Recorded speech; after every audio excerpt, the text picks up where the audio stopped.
Sénégal, chers téléspectateurs de la SSTV.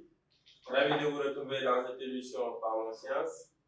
Alors, je ne saurais démarrer cette émission sans, en tout cas, implorer le pardon de tout un chacun, hein, de tous nos téléspectateurs, de tous nos abonnés, tout en vous accordant le mien, parce que tout simplement, nous venons d'entamer le mois de Ramadan, ce mois béni. Nous prions Allah pour que notre jeûne soit accepté et que également toutes les prières formulées durant ce mois soient exaucées à la satisfaction de tout le monde. Alors, aujourd'hui, j'ai l'immense plaisir de recevoir M. Abdoulaye Ngom. M. Abdoulaye Ngom est un ingénieur, un géotechnicien qui travaille au niveau de la ferme de l'UCAT, logé au département de biologie animale. Alors, M. Abdoulaye, merci beaucoup d'avoir accepté l'invitation. Voilà. Alors, chers téléspectateurs, aujourd'hui nous allons parler de la production animale. Quand on parle de la production animale, on pense immédiatement au bétail, on pense à la volaille, hein? On pense également à la production bovine. De toute façon, je n'en suis pas expert. Notre invité va revenir sur tous ces aspects. Alors, M. Abdoulaye, tout d'abord, est-ce que vous pouvez nous rappeler c'est quoi un peu la production animale, hein, et c'est quoi un peu son importance pour le Sénégal? Oui, bonjour Monsieur Diop, bonjour chers internautes qui nous suivent à travers la télévision SSTV. Donc moi c'est Abdoulaye Ngom, comme il l'a précisé, donc ingénieur zootechnicien. La production animale n'est rien d'autre qu'un ensemble d'activités permettant l'entretien et la multiplication des animaux domestiques et parfois sauvages à l'usage humain. Donc, on a plusieurs productions animales. Donc, on peut parler de la production bovine, les bœufs, la production bovine, les moutons, la production caprine, les cerfs, une partie de la production animale qu'on appelle la pisciculture. Aussi, une autre partie que les Sénégalais ignorent un peu, c'est l'apiculture, avec la production du miel à travers les abeilles. Tout à fait. Et pour la pisciculture, donc on pense un peu au poisson, à l'élevage du poisson. Effectivement, au poisson, la pisciculture. Voilà, c'est ça. Et parfois même, on peut penser à l'aquaculture, qui englobe un peu la pisciculture. Oui, l'aquaculture, c'est une branche. La pisciculture, c'est une branche de l'aquaculture. L'aquaculture, ça se définit comme la production animale et végétale en milieu aquatique. Mais quand on touche, si on dit production animale, on se spécialise tout simplement dans la pisciculture. Tout à fait. Voilà. Merci beaucoup, M.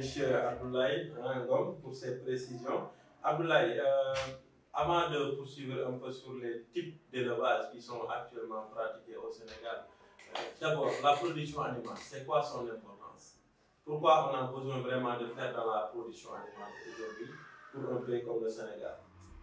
Voilà, comme tout pays en voie de développement, l'agriculture de manière générale, y compris la production animale, donc c'est une branche générateur d'emplois.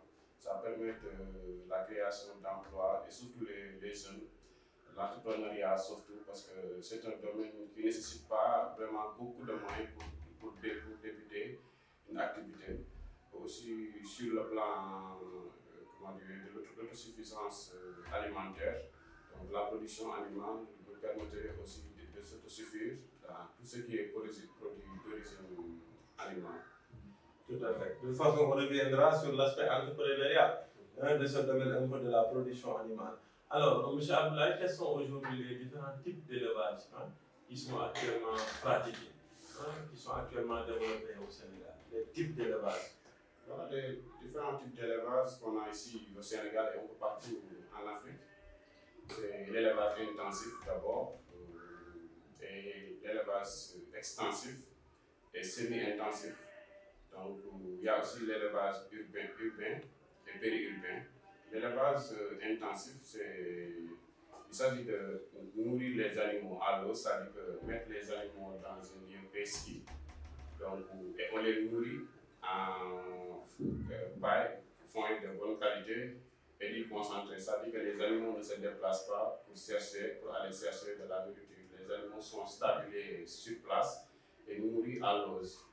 Par contre, l'élevage extensif, c'est ce qui se passe souvent avec nos amis Paul, que j'aime taquiner souvent, donc avec les nomadisme ou transhumance. Donc, ils laissent les animaux divaguer, c'est-à-dire partir à la recherche de leur propre nourriture. Donc, ces animaux-là, souvent, voilà, par rapport aux animaux stabilés, donc, partent à la recherche de leur propre nourriture. Il y a une partie améliorée aussi qu'on appelle l'élevage semi-intensif, c'est-à-dire qu'on laisse les animaux partir le matin, pâturer, chercher de la nourriture, foin, paille, et le soir, l'éleveur va complémenter avec du concentré industriel, par exemple. Bon, par contre, l'élevage urbain, c'est ce qui se passe dans nos maisons avec les ladums et autres. Vous voyez même au Sénégal, vous voyez un éleveur à un terrain destiné tout simplement à la production ovine, c'est-à-dire des ladums. Donc, le pays urbain, c'est ce qui se passe dans les villages aussi. Il y a des éleveurs qui ne laissent pas les animaux divaguer, partir à la recherche de la nourriture, mais ils les gardent à la maison et les nourrir là-bas. Merci beaucoup, M. Ablaye, d'avoir vraiment clarifié ce terme, c'est important. Alors, mais entre ces types d'élevage-là, est-ce qu'il y a un type qui a le plus d'avantages comparé aux autres? Et également, quel est le type le plus pratiqué, par exemple, au Sénégal, ou bien le plus développé? Voilà. Bon, évidemment, on note que l'élevage intensif donne plus de résultats, aussi bien sur la production de viande que sur la production laitière. Ce que j'ai l'habitude de donner, c'est l'exemple. Une personne qui mange et qui reste sur place, c'est-à-dire que manger et dormir par rapport à une personne qui mange et prend la route pour parcourir des kilomètres. Donc, cette perte d'énergie-là, ce qui fait que le gain moyen quotidien, c'est-à-dire le poids qu'il faut avoir après les consommations de l'aliment ou bien la production qu'on attend à travers, par exemple, la vache. Donc, on n'aura pas cette production si l'aliment n'était pas maintenu sur place. Donc, c'est l'intensif. Donc, par contre, si les animaux divaguent des kilomètres pour chercher de la nourriture, non seulement le gain moyen quotidien, ce poids corporel journalier-là va diminuer, mais aussi la production aussi va diminuer. Donc, c'est ça la différence entre l'élevage intensif et extensif. Dans semi-intensif, c'est une progression qui tend vers l'intensification. C'est-à-dire qu'au moins, il divague le matin, mais le soir, on complémente avec l'aliment industriel. Et il semble que c'est l'élevage extensif qui est le plus pratiqué au Sénégal, si on pense à nos amis. Évidemment, on pense à évidemment, parce que la plupart des éleveurs, les plus grands éleveurs, les gens qui ont des procédures plus grands, donc c'est dans les campagnes. Là, l'élevage extensif fait que le développement les résultats attendus souvent ne sont pas trop significatifs par rapport aux résultats obtenus dans l'élevage. Merci beaucoup, M. Abdoulaye. Alors, quand on vient un peu aux difficultés que rencontrent par exemple les éleveurs, les producteurs, au niveau des fermes, et au niveau également des espaces dans lesquels ils mènent leurs activités, en termes de difficultés, la hausse du prix de l'aliment, les maladies, voilà. Et quelles sont aujourd'hui les difficultés que rencontrent les acteurs sur le terrain par rapport à cette production animale? Voilà, parmi les difficultés, comme vous l'avez cité, il y a la hausse parfois du prix de l'aliment. Parce qu'on se base sur ceux qui font l'intensif, ceux qui font l'élevage extensif, ils ne sentent pas ce problème parce qu'ils n'achètent pas l'aliment industriel. Mais ceux qui font l'élevage intensif ou bien urbain, ils ont ce problème de la hausse des prix d'aliments. Par exemple, si vous nourrissez vos bovins ou vos ovins par l'aliment industriel et que ça coûte plus cher, ça coûte trop cher, ça peut ne pas donner ça peut ne pas être trop rentable donc, dans l'activité que vous êtes en train de mener. Donc, du côté de la santé aussi, on a ce même problème. Bien vrai qu'il y a des campagnes de vaccination, mais parfois il y a d'autres animaux qui nous viennent de la sous-région, par exemple, et que s'il n'y a pas un contrôle strict sur les carnets sanitaires et autres, donc ça peut, même si on a vacciné, ça peut faire entrer des maladies encore. Donc il y a un manque de formation aussi au niveau des bouviers, c'est-à-dire qu'on construit par exemple une ferme, on consulte un technicien ou un technicien pour la mise en place de la ferme et on y met un personnel, mais un personnel non qualifié qui n'a pas été formé. Par exemple, les bouviers, les gérants des fermes. Donc ça aussi, c'est un problème qu'on a souvent donc, au niveau des fermes. Tout à fait. Et aussi le problème des moyens aussi. Hein. Est-ce que parfois les producteurs ne rencontrent pas des difficultés financières et parfois aussi matérielles pour mener correctement leurs activités? Là aussi, c'est un autre problème parce que, bon, bien vrai qu'il y a l'appui de l'État parfois, par exemple dans l'Association nationale de la production laitière, il y a la subvention de l'État. Donc, dans l'agriculture aussi, bon, il y a des lois donc, conçues pour bannir tout ce qui est importation des produits d'origine agricole à usager.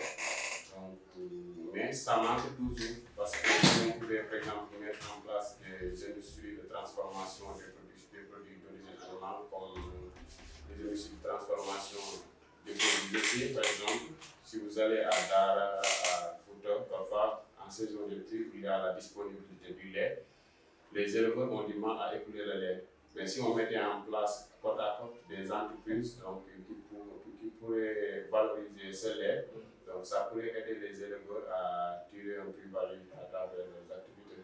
Très bien, merci beaucoup. On reviendra sur les solutions, hein? On reviendra sur tout ce qui est valorisation. Mais d'abord, je veux revenir un peu sur la hausse du prix de l'aliment. Alors, d'abord, qu'est-ce qui compose l'aliment? Hein? Qu'est-ce qui compose l'aliment, aussi bien pour le bétail que pour la volaille? Et également, est-ce qu'il n'y a pas d'autres solutions alternatives hein, que les Sénégalais pourraient peut-être recourir pour peut-être, en tout cas, contourner cette hausse des prix et avoir peut-être une solution adaptée locale hein, pour se soustraire un peu à tout ça? Donc, pour lutter contre ce problème, comme vous l'avez souligné, il faut essayer de produire votre propre aliment. Donc, si vous ne parvenez pas à produire votre propre aliment en production animale, bon, bien, vous pouvez s'en sortir, mais les revenus ne seront pas très importants par rapport à quelqu'un qui essaie de s'autosuffire en alimentation. Par exemple, dans l'agriculture, où il y a un taux d'incorporation de 50 à 60% de maïs, et que le maïs que nous produisons ici, c'est destiné à la consommation humaine. Donc, on ne peut pas prendre ce que les gens doivent consommer pour le donner aux animaux. Donc, on n'est pas autonome d'abord pour le maïs. Donc, ce qu'on fait, c'est importer. Et le maïs coûte trop cher. Donc, ça, c'est sur le plan mondial. Hein. Donc, sur le plan mondial, le maïs coûte trop cher. Et dans l'aliment agricole, le maïs occupe une place très importante.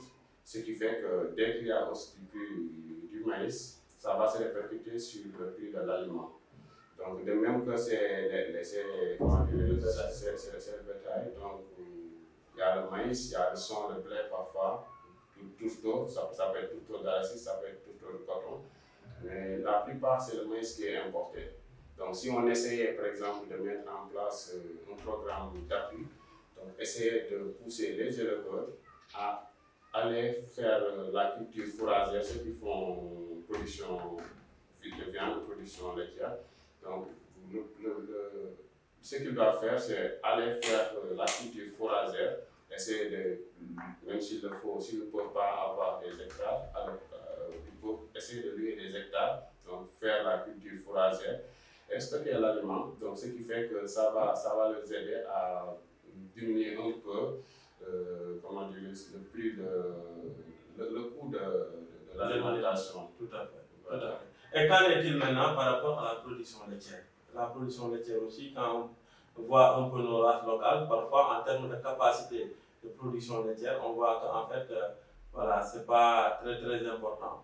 ce qui pousse parfois certains éleveurs à importer des vaches. Voilà, là, à ce niveau, qu'est-ce que tu peux nous dire?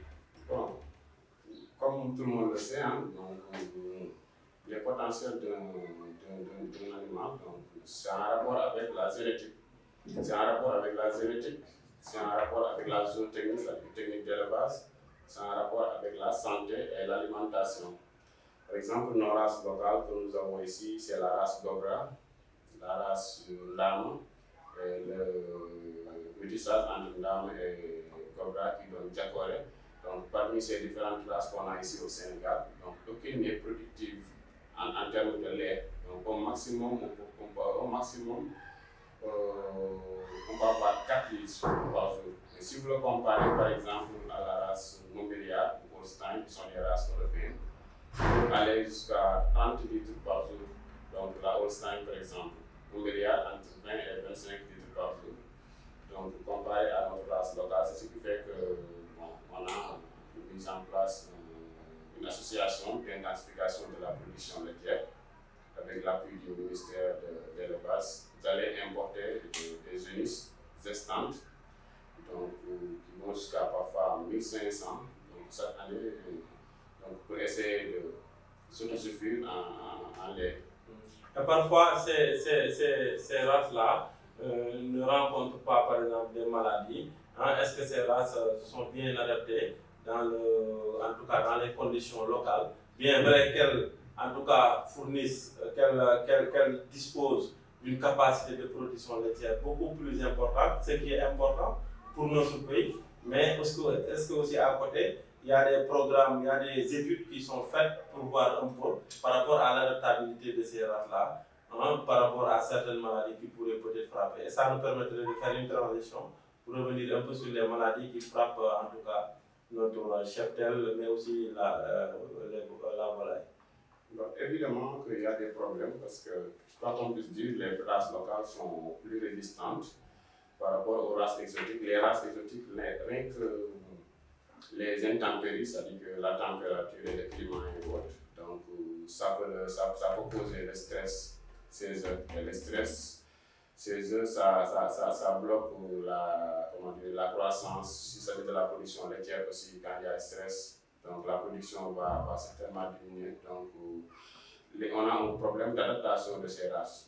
Donc, si ça dit de Dakar, il y a des fermes qui sont ici à Dakar. Par exemple, si vous allez dans la zone de Lagos, donc Tiawan, Nyakoura, Wayabam et autres, là, le climat est parfait donc pour accueillir ces vaches laitières-là européennes. Mais si vous allez dans les zones un peu éloignées comme Touba, eux, ils font la production laitière.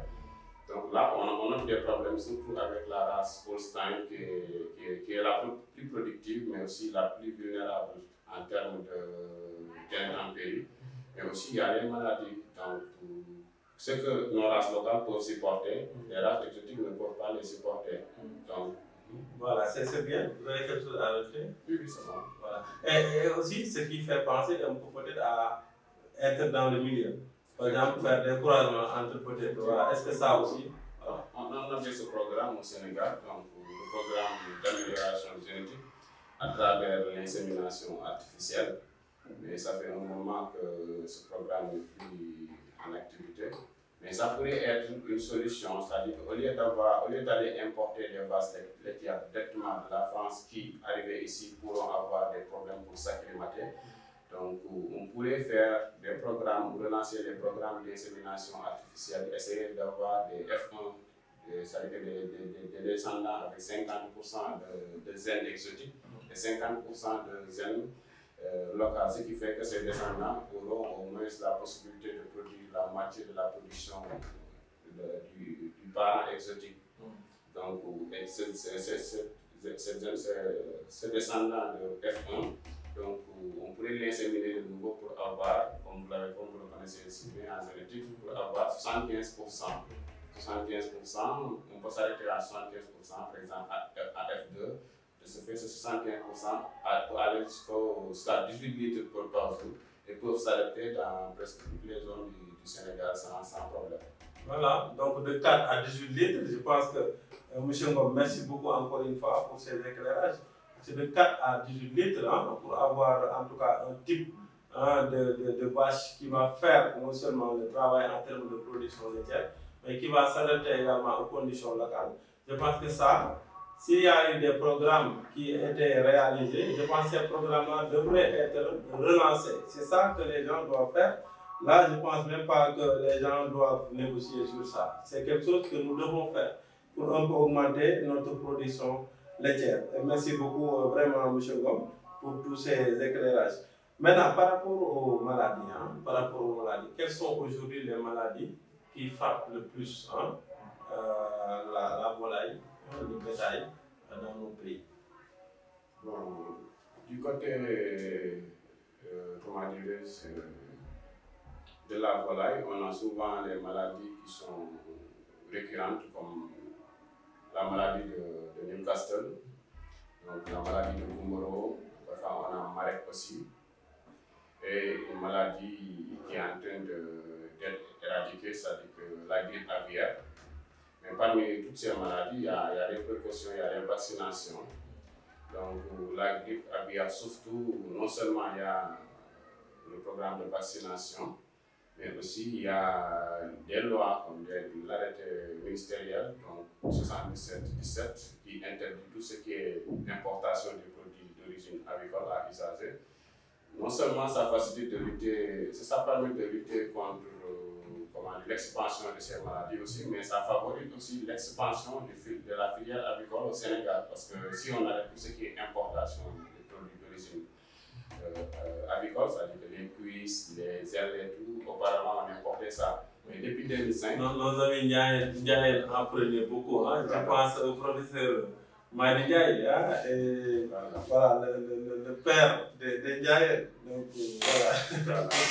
Donc depuis 2005, avec cette arrêté, ça nous a permis non seulement de lutter contre cette maladie, mais aussi en permettant l'expansion de ce domaine. La filière avicole. Créant beaucoup d'emplois. Oui, on y reviendra parce que c'est une filière extrêmement importante. Maintenant, pour le bétail, les maladies, il y a aussi les coccides, hein, la coccidiose. C'est la volaille aussi. Voilà. C'est une maladie aussi qui est un peu fréquente. Ouais. Et on a aussi les coccidioses. Le problème n'est pas trop accentué parce qu'il y a peut-être le vaccin, mais il y a le traitement. Et il y a des mesures aussi de biosécurité. Biosécurité, c'est les vaccins. Voilà, tout à fait. Voilà, merci beaucoup parce que pourquoi j'ai parlé de ça, ça me rappelle un exposé que le professeur Togebaï du département de biologie animale nous a donné quand on était à Master 2. Donc moi et mon frère Dr Seydou Kaïta, que je salue au passage, donc l'exposé portait un peu sur la coccidiose. Et j'ai vu que vraiment il fallait prendre des mesures pour éviter de contaminer l'environnement dans lequel l'élevage, en tout cas de la volaille, a été fait. Voilà, c'est ça. Allez-y. Donc au niveau des animaux, il y a les maladies comme la fièvre afteuse, donc qui est un peu fréquente. Mais on a aussi la possibilité de vacciner. Donc il suffit juste de sensibiliser, de mettre un programme de sensibilisation des éleveurs, donc leur faire savoir que vacciner les animaux, donc c'est quelque chose de nécessaire.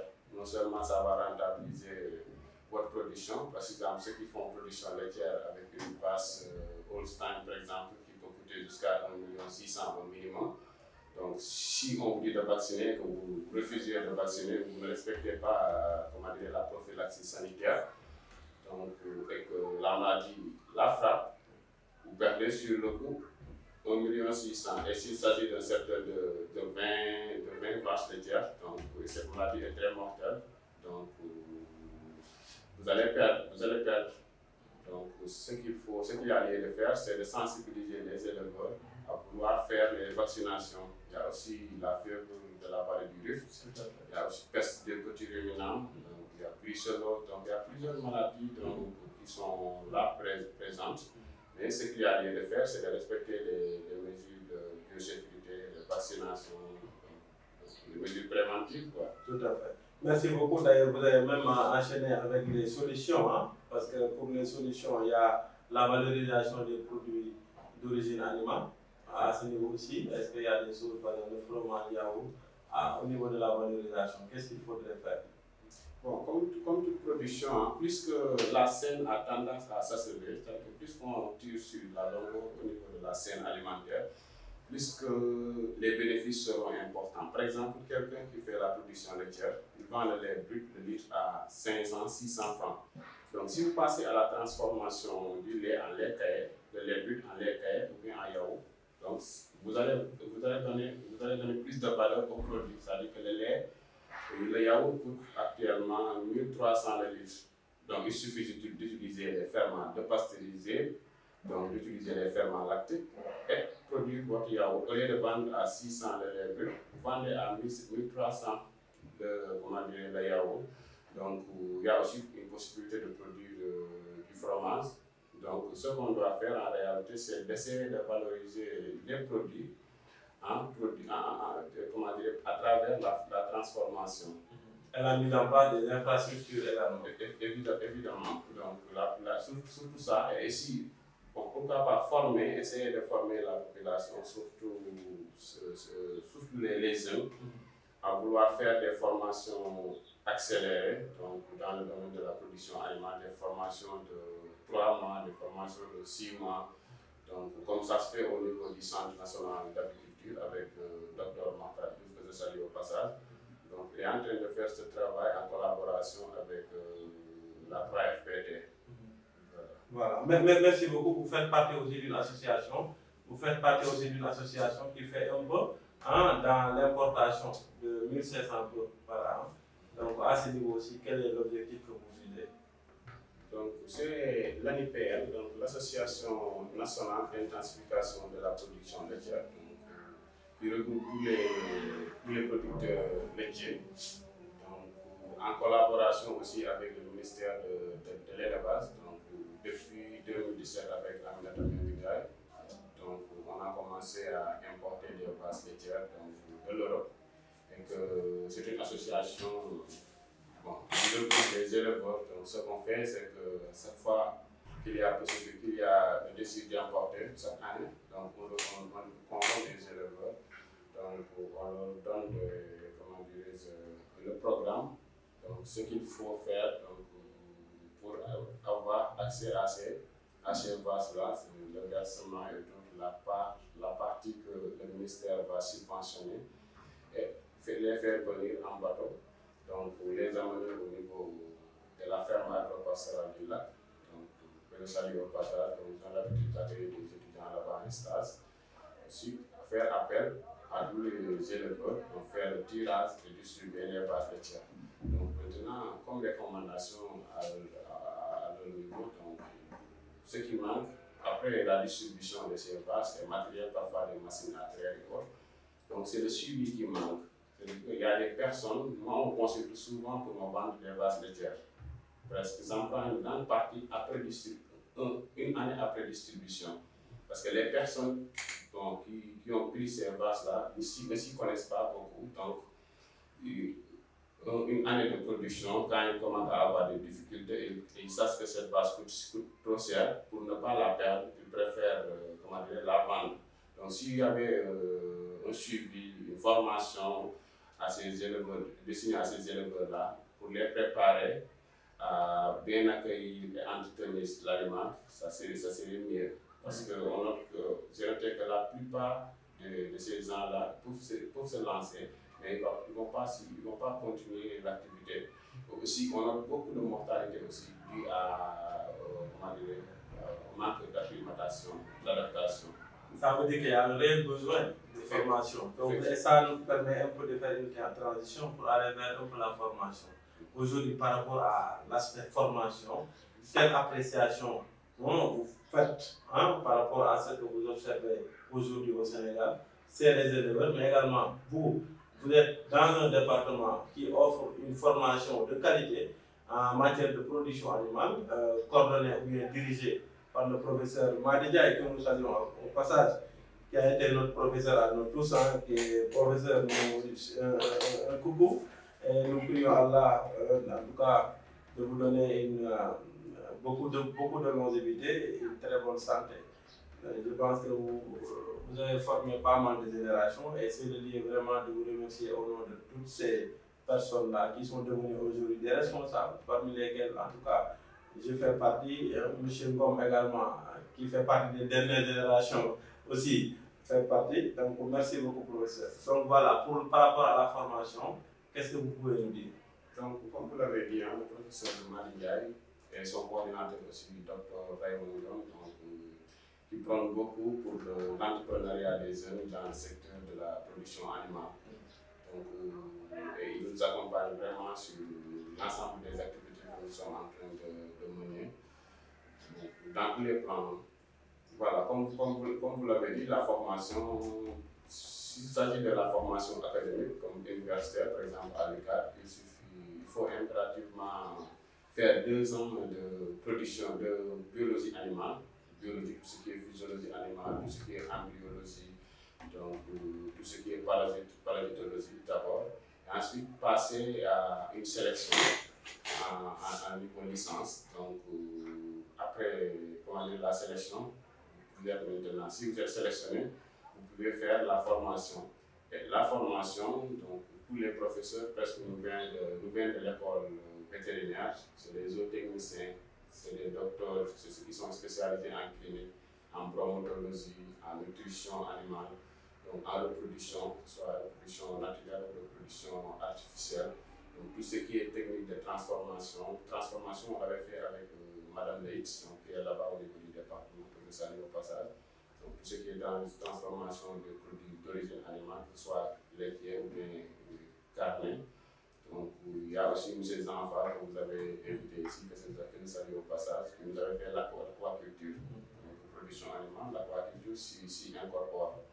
Donc, l'autre partie de la formation, c'est-à-dire que ce qui n'est pas universitaire, il y a des écoles de formation accélérées, donc qui sont actuellement en train de se développer ici à Dakar. Toutefois, il y a certaines écoles qui me consultent pour donner des cours là-bas. Donc, je prends surtout sur ces formations accélérées, des formations de courte durée, 3 mois, de cours théoriques, 3 mois de stage dans un domaine précis. Par exemple, si vous voulez vous spécialiser en COVA, par exemple, pour production de poussins d'un jour, on va vous apprendre quelles sont les techniques ou la technique du processus d'incubation des œufs ou du processus de la production des poussins d'un jour. On vous forme sur ça. Vous voulez vous spécialiser sur la zootechnique agricole, c'est-à-dire technique de conduite d'une bande agricole, que ce soit serre ou bien ponte, ou bien technique de gestion d'une ferme laitière. Donc, ces genres de formation-là, c'est ce que, on doit surtout promouvoir davantage. Voilà. Et c'est extrêmement important, chers abonnés, chers téléspectateurs. Je rappelle que je reçois aujourd'hui M. Abdoulaye Ngom, ingénieur zootechnicien, qui est en train de nous parler de la formation en matière de production animale. Jusqu'ici, je pense que ce qu'il dit est d'une importance capitale dans la mesure où aujourd'hui, on a noté une expansion de la filière avicole qui offre beaucoup d'emplois aux jeunes. Il y a beaucoup de jeunes qui s'y activent.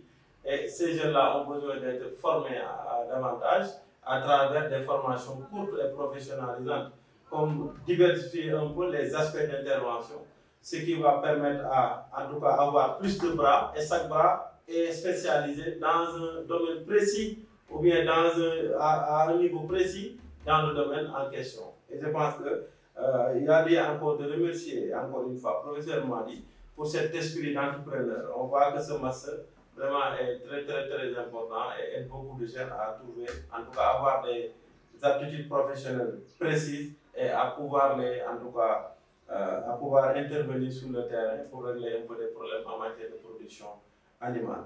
Donc il y a aussi, M. Ngom, le projet ICAT Nourri ICAT, un projet qui te tient beaucoup à cœur. Voilà. Exactement, le projet ICAT là, c'est le projet qui est entre les mains de M. Mbaye. Il me semble que je salue au passage, donc au niveau du département biologie animale. Biologie végétale du moins, on a eu à parler sur ce projet. On a eu à parler largement dans ce projet. J'ai eu à visiter Niakhène, donc où l'ECAD dispose de 30 hectares à mon information. Donc, et ces 30 hectares peuvent être valorisés. Il y a aussi 30 hectares qui est à Sandiara, je n'ai pas encore visité là-bas. Mais ça peut être valorisé, ces terres-là, vite actuellement, parce que, à part la partie de production végétale qui est actuellement en arrêt, donc il n'y a aucune autre activité qui est en train de se mener là-bas. L'objectif de ce projet du cadre-là, Warmingui ICAP, c'était d'essayer d'aller gérer tous les restaurants universitaires à ce qui concerne les besoins en produits carnés et aussi en production, des besoins en produits végétaux aussi. Par exemple, les restaurants consomment plus, les restaurants ils préparent souvent des plats carnés. Il n'y a que vendredi, je pense, si je me souviens bien, qu'on mangeait du riz au poisson. Soit le matin, c'est-à-dire que le repas, on prend du riz et des produits carnés, ou bien le soir, mais impérativement du lundi au dimanche. C'est de la viande? Voilà, c'est de la viande, soit volaille, soit de l'éleveur. Donc pourquoi ne pas mettre en place des poulaillers là-bas? C'était l'objectif du projet. Des poulaillers qui permettront de gérer ce besoin en poulet. Eux, ils sont en collaboration, par exemple, des restaurants, des secteurs de cuisine, ils sont en collaboration avec les entreprises qui s'évoluent dans le secteur avicole, des agriculteurs. Donc, pourquoi ceux qui ont fait production animale ne peuvent pas aller mettre en place avec, évidemment, l'appui de l'université, des dirigeants de l'université, mettre en place des poulaillers qui leur permettront de gérer, de satisfaire tous les besoins des différents restaurants, que ce soit self, que ce soit argentin, que ce soit central, médical, les restaurants qui sont à ASP ou inter. Donc, rien que self, j'avais eu à tenir une discussion avec le chef là-bas, qui gère le restaurant. Il m'avait dit qu'il a besoin de 3 tonnes de poulet par semaine, que je ne pouvais pas satisfaire. Donc, self, ça fait partie des plus petits restaurants. Donc, si on prend argentin, si on prend central et médical, et les restaurants qui sont à ASP et INSEP, donc c'est combien de tonnes de poulet par semaine? Donc, si ça pouvait être géré par les étudiants qui ont fait la formation et qui ont eu la maîtrise de la chose, et à ce qui concerne la production, la viande aussi, donc ils en consomment beaucoup. Combien de bœufs par restaurant par mois? Pourquoi ne pas mettre en place là-bas une ferme qui permettrait de produire de la viande et qui permettrait aussi de produire des poulets pour satisfaire tous les restaurants? Donc, les vendredis d'habitude, on prépare le tchèvre, par exemple. Tout ce qui est légumes et autres, on pourrait faire des cultures maraîchères là-bas à Niaké, ou à Sandiara, et donner ça ou vendre ça au restaurant avec un prix moins cher par rapport au prix d'extérieur. Tout à fait. Donc ça veut dire que c'est des pistes de solutions extrêmement importantes, M. Ngom, que vous êtes en train, en tout cas, de partager avec le public de la plateforme Parlons Sciences. Peut-être la question que je souhaiterais poser à ce niveau, c'est qu'aujourd'hui, au moment actuel, là, vous en êtes où précisément par rapport à ces idées-là? Est-ce que vous les avez déjà partagées avec les acteurs ou bien est-ce qu'il y a des démarches qui ont été entamées? Est-ce qu'il y a eu également des blocages en termes dû tout simplement à un problème de volonté politique? À quel niveau se trouve le problème? Bon, quand il m'avait appelé, donc, je me suis rendu au bureau de M. Mbaye, on en parlait, je lui ai expliqué un peu les tenants et les aboutissants de cette activité, production animale. Donc, on voulait démarrer par la production avicole. Et la production avicole en mettant en place des poulaillers. Donc, on m'avait dit de faire un devis de construction, de mise en place de poulaillers. Donc, j'avais fait le devis. Je suis rendu là-bas aussi pour visiter la ferme à Niakhène pour voir le positionnement des bâtiments qu'on va y mettre et tout. Donc ils attendaient que le travail. Donc je devais amener moi-même mon équipe pour mettre en place ces bâtiments là-bas. Mais peut-être avec le changement de régime qui a eu lieu à l'université, avec le nouveau recteur, peut-être que je pense que c'est ce qui a un peu bloqué l'activité. Oui, peut-être les démarches vont se poursuivre, hein, il sera informé. Je sais que M. Mbaye, professeur Mbaye Massamba, c'est un professeur également qui aime beaucoup, en tout cas, faire voilà, dans l'entrepreneuriat et travailler vraiment dans la valorisation de ce qui se fait au niveau de l'université. Voilà, et voilà. Peut-être juste qu'il y a aussi le concept One Health. Hein, parce qu'il y a des maladies. Là aussi, permettez-moi de lancer un appel à ce nouveau recteur, donc, de vouloir bien veiller à ce que ce projet soit exécuté. Parce que l'UCAD doit servir quelque chose à l'UCAD. Oui. Voilà. La phase pilote, hein, vous devez passer par une phase pilote.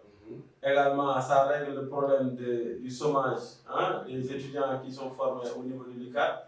Et ces étudiants également, ayant maîtrisé cette filière, vont pouvoir produire et retourner leur production à l'UCAD pour la consommation. Et je pense que ça va régler beaucoup de problèmes. Donc ça veut dire que le recteur et les autorités universitaires devront prendre en charge cette question au sérieux et aller vraiment vers la réalisation de ça. Je pense que c'est ça un peu votre appel. Effectivement. Voilà. Merci beaucoup. Il y a le One Health aussi, parce qu'il y a aujourd'hui beaucoup de jeunes qui pratiquent l'élevage, hein, de la volaille, et aussi même au niveau du bétail, il y a des zoonoses, il y a des maladies qui passent, hein, de l'animal à l'homme ou bien de l'homme à l'animal. Donc à ce niveau, il y a aussi le concept One Health qui intègre tout, hein, l'humain, l'animal également, même aussi le végétal et l'environnement. Donc à ce niveau, est-ce que vous avez des précisions à apporter? Bon, le One Health, c'est un concept qu'on utilise souvent dans les termes environnementaux. Quand on parle de One Health, donc les gens pensent tout simplement qu'on doit tenir compte de la nature, donc éviter les pollutions, essayer de reboiser et autres pour avoir une vie meilleure, donc la santé et tout.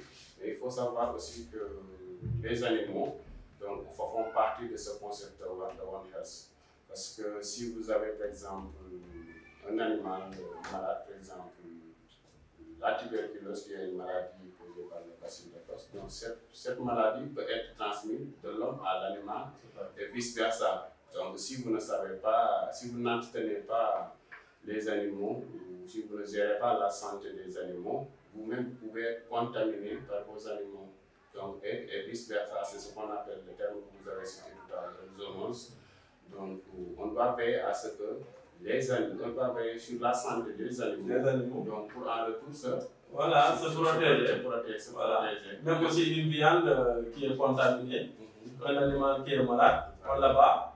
Donc, sa viande, si vous la mangez, non cuite. Effectivement, voilà, mal cuite, c'est le cas de la viande clandestine, par exemple.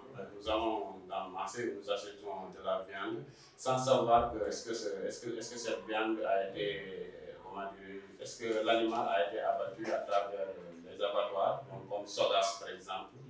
Donc vous l'achetez, vous consommez et vous êtes contaminé à travers la viande. Absolument. Quand c'est mal cuit. Ou bien c'est cru, donc il y a beaucoup de parasites, hein, qui peuvent poursuivre le cycle. C'est même qu'en agriculture, hein, vous faites la grippe aviaire, il y a influenza humaine aussi. Tout à fait. L'animal le poulet peut transmettre cette maladie à l'être humain. Et quand c'est hautement pathogène, ça peut entraîner la mortalité de l'homme. Tout à fait. Ça veut dire que nous devons veiller à la santé animale pour un peu aussi se protéger. Voilà. Alors, peut-être pour terminer l'émission, M. Ngom, l'entrepreneuriat et la production animale. Donc vous avez mis en place une entreprise, hein, et voilà, quelles sont les activités que vous menez? Rapidement, hein, il ne nous reste pas beaucoup de temps. Donc voilà, l'entrepreneuriat et la production animale. Bon, en réalité, notre formation, c'est les fins ou l'importance de notre formation, c'est de pouvoir entreprendre après. Donc, il y a certains parmi nous qui sont dans les entreprises comme Sédiment, il y a certains qui sont au niveau du ministère de l'élevage, il y a certains qui sont dans les arts, comme étudiante, qui est directrice du art de Dara. Actuellement, elle est remplacée par Mohamed, qui est sorti de la formation production animale aussi. Mais l'objectif, l'intérêt carrément de la formation, c'est de pouvoir entreprendre. Parce que ce n'est pas un domaine très compliqué. Avec 50 000 francs, vous pouvez commencer à faire quelque chose. Comme je vous ai dit tout à l'heure, acheter du lait, transformer en yaourt, vendre. Ou bien commencer avec une petite bande d'agriculture et pouvoir progresser un peu comme je l'ai fait. Moi, j'ai commencé avec l'agriculture. Je suis passé sur la production ovine, puis production bovine. Maintenant, je commence à acheter, vendre des vaches laitières ici au Sénégal et dans la sous-région comme Mali, Burkina, Côte d'Ivoire, Gambie parfois. Donc vous faites même de l'exportation. L'exportation. Et du matériel également. Et du matériel d'élevage aussi. Le matériel, j'achetais ici, je le vendais ici ou dans la sous-région. Et maintenant, bon, j'ai commencé à importer de la Chine, par exemple, directement, et de le vendre ici ou bien dans la sous-région. Je suis aussi dans la construction des fermes d'élevage, des fermes modernes d'élevage, que ce soit des fermes avicoles, des fermes laitières, donc avec toutes les normes conçues pour mener bien l'activité de la production animale. Quand vous dites ferme agricole moderne, qu'est-ce qu'il y a de particulier dans votre manière de concevoir vos projets de ferme, voilà, comparé aux autres? Qu'est-ce qui rend moderne ce que vous faites? Voilà, la modernisation de l'élevage par rapport à l'élevage contemporain, par exemple à l'élevage, je peux dire excusez-moi. Classique, on va dire. Classique, voilà. Donc, c'est être ici, c'est essayer de rendre numérique votre élevage. C'est-à-dire qu'on peut être ici avec votre smartphone, votre téléphone, vous pouvez surveiller votre troupeau. C'est-à-dire que je vous montre des caméras de surveillance connectées avec mon téléphone. Regardez, je peux appeler un bouvier pour lui dire que l'animal tel là, fait le marché et je regarde sa démarche, est-ce qu'il y a eu un problème? Donc je fais des consultations à distance à travers ça. Et il y a des Français qui sont arrivés jusqu'à ce qu'ils peuvent à travers leur téléphone donc, distribuer de l'aliment au poulet, distribuer de l'eau au poulet à des heures précises. Donc il y a aussi le problème de la lutte contre le vol de bétail. On pourrait essayer de mettre en place un programme d'incorporation de puces détecteurs, voilà, de puces qu'on va incorporer dans le corps de l'animal. Et avec les GPS connectés à notre téléphone, on peut laisser les animaux divaguer des kilomètres et des kilomètres. Donc il suffit de consulter le téléphone pour pouvoir localiser sa position géographique. Voilà. Donc, même si l'animal est abattu, le malfaiteur peut ne pas s'en rendre compte. Il peut laisser les abats, le puce avec les abats. Et là, vous pouvez poursuivre, le trajet jusqu'à trouver l'animal. Tout à fait. Et ça veut dire quoi? On fait appel à des applications numériques, à l'intelligence artificielle. Effectivement, nos amis informaticiens, on est souvent en collaboration avec eux. On fait de la même manière avec les incubateurs. Auparavant, c'était la poule qui pouvait ses œufs. Maintenant, on a mis en place des systèmes d'incubation artificielle, des couveuses. Donc, il suffit de régler la température, l'humidité, la ventilation. Et une poule ne peut pas couver plus de 10-15 par exemple. Si on a une machine qui peut couver 50 000 des œufs fécondés, donc c'est à la place de combien de poules? Donc c'est cette intelligence artificielle-là qu'on a besoin pour développer vraiment l'activité. Vous savez, M. Ngom, moi je suis très content parce que c'est un peu ce qu'on appelle la transversalité de la science, la transdisciplinarité. Vous faites dans la production animale, mais pour aller vers la modernité, vous avez fait appel un peu à des services qui évoluent, de ceux qui évoluent dans le domaine du numérique. Donc ça veut dire quoi? Pour développer, j'ai l'habitude de le dire, pour développer un secteur ou bien un pays, on a besoin de toutes les compétences. Donc tout le monde a besoin de travailler ensemble. Et je pense que ce n'est que de cette manière qu'on pourra réussir en tout cas de très belles choses. Et à travers vous, à travers ce que vous faites dans votre entreprise, à travers ce que vous faites au niveau de la ferme, à l'UCAD, à travers également votre formation qui est innovante et importante, je pense que vous êtes aujourd'hui un exemple vous êtes un modèle, vous êtes une référence.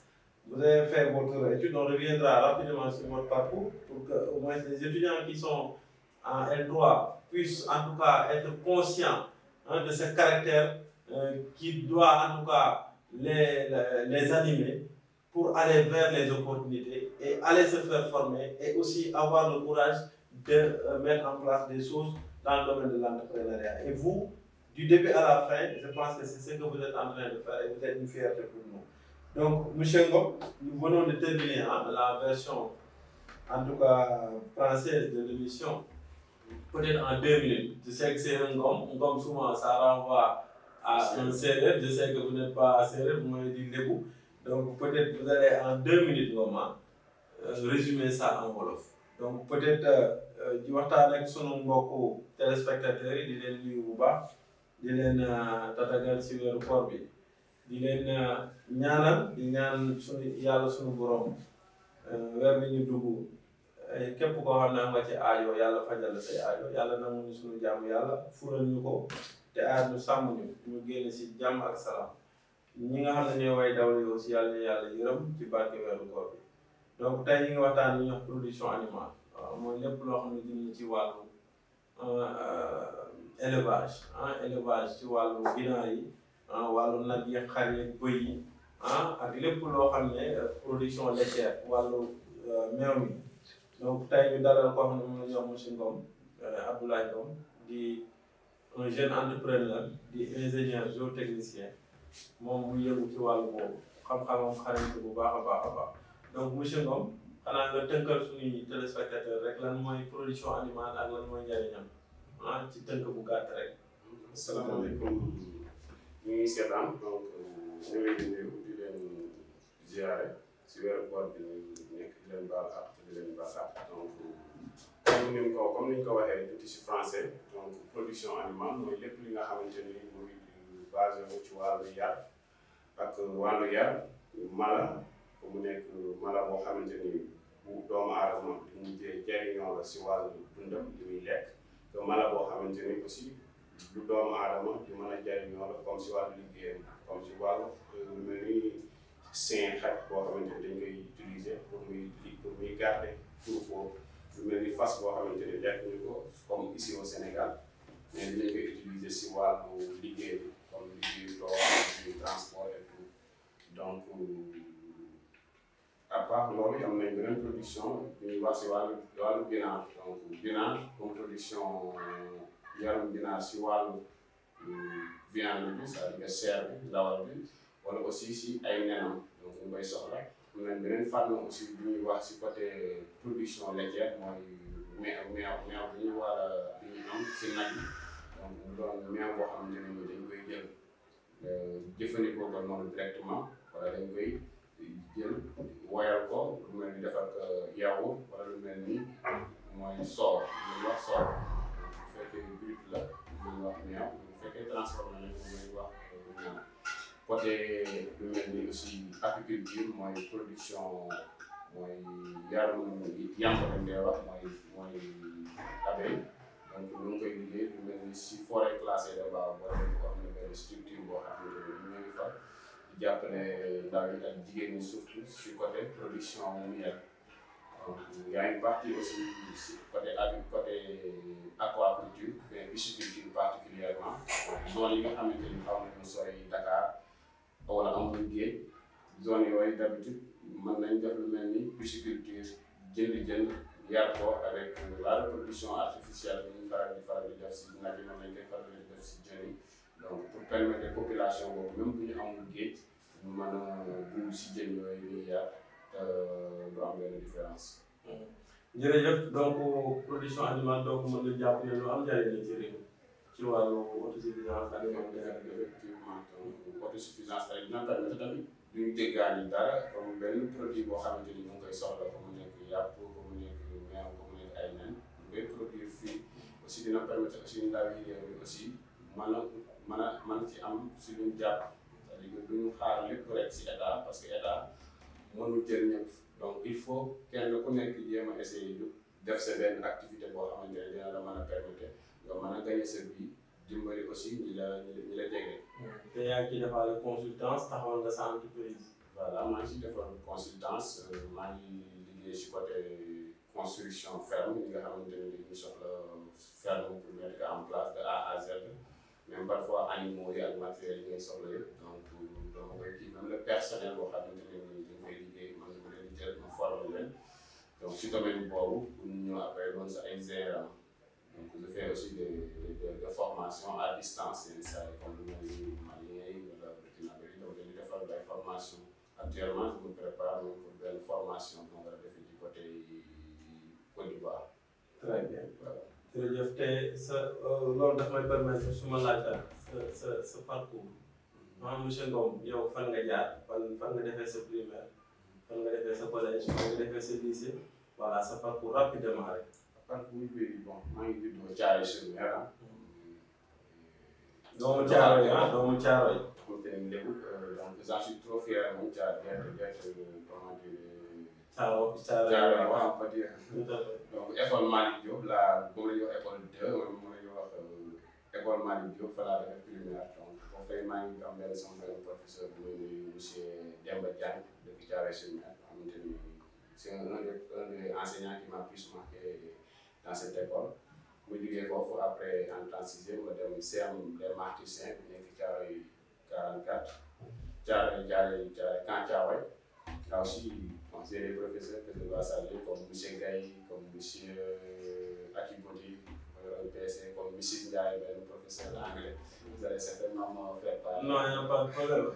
donc ak madame Diop donc ñu marqué ma trop mu liggéey foofu ma dem lycée Thiaroye donc amoon na benn classe bu ñu doon wax seconde S1 seconde S1 boobu bon on regroupait ceux qui sortaient de la classe de troisième avec une moyenne de 14 donc au minimum il faut avoir 14 pour faire la seconde S1 on faisait cinquantaine d'élèves donc aucun n'a été chacun était premier l'année dernière donc nous avons regroupé dans cette classe. Ouais, c'était la haute compétition. Je me rappelle on avait une moyenne de classe de 12 donc il y avait aucun redoublant donc après on a déménagé à Mbao donc Kër Mbaye Fall Mbao comme ça et j'ai transféré au niveau du lycée de Mbao donc c'est là-bas où j'ai fait première et terminale pour obtenir mon baccalauréat scientifique S2 vous avez vu les S1 après parce que je voulais faire un peu de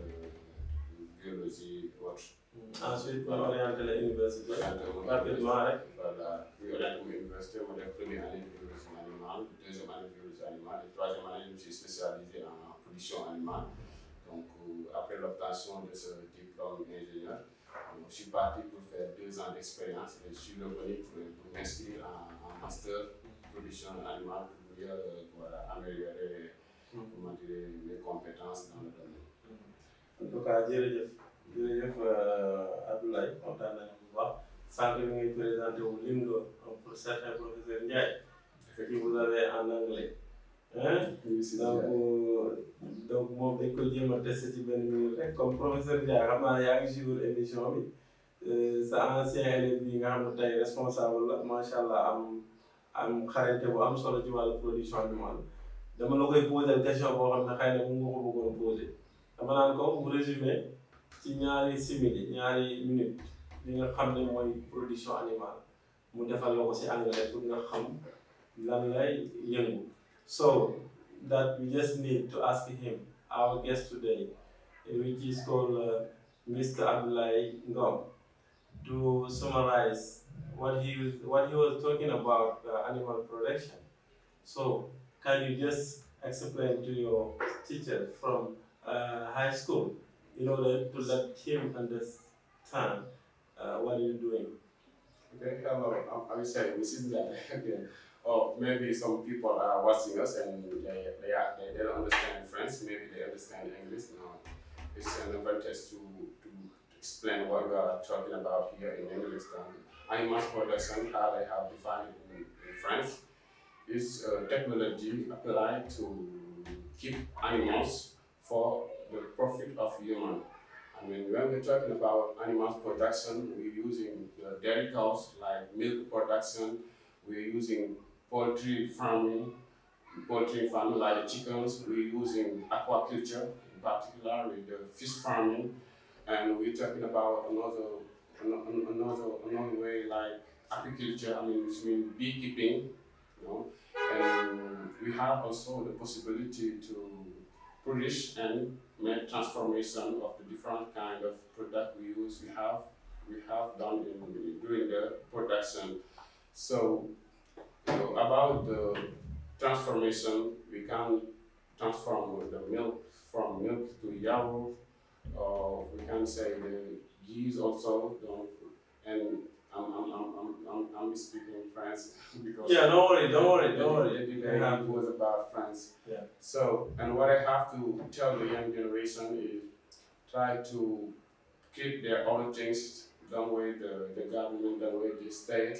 We have the possibility to develop our own activities like I have done, and really I'm proud of what I'm doing because I have begin my activities by myself, begin with the little things, and the young generation have one problem. They usually say we need millions to begin something, and it's not necessary.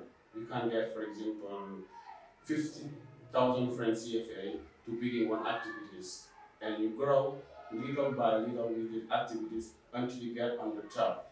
If you do this, you will get the ability to take care of these activities.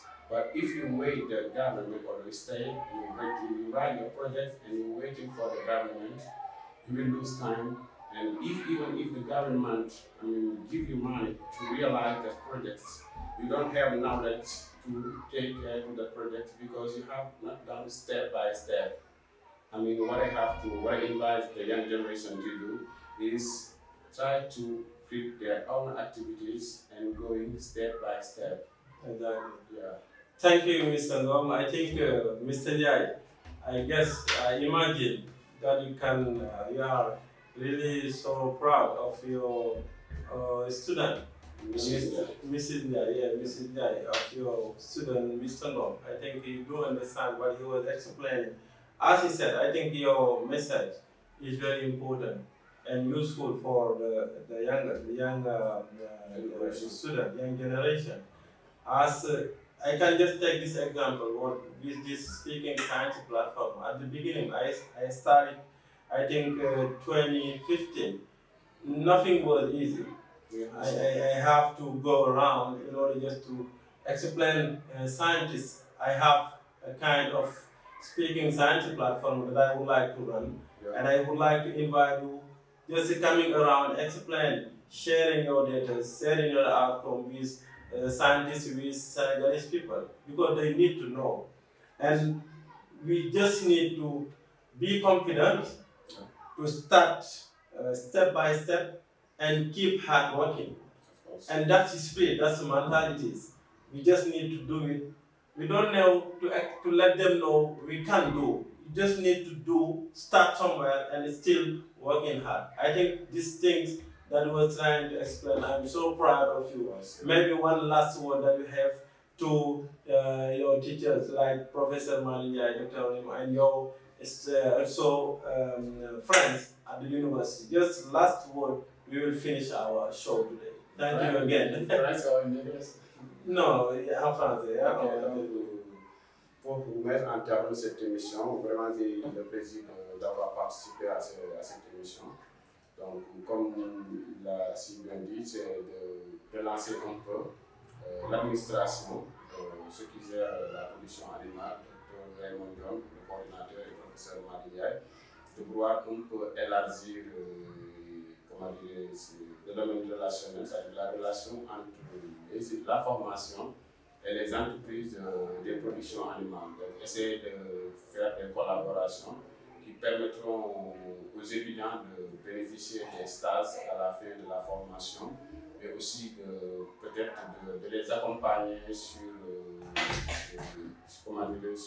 des relations de projet, essayer de les accompagner à trouver des financements, parce qu'il y a certains étudiants ils attendent qu'il y ait un financement.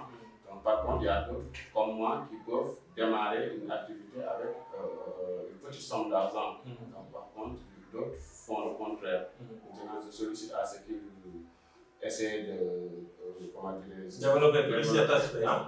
Voilà. Merci beaucoup, M.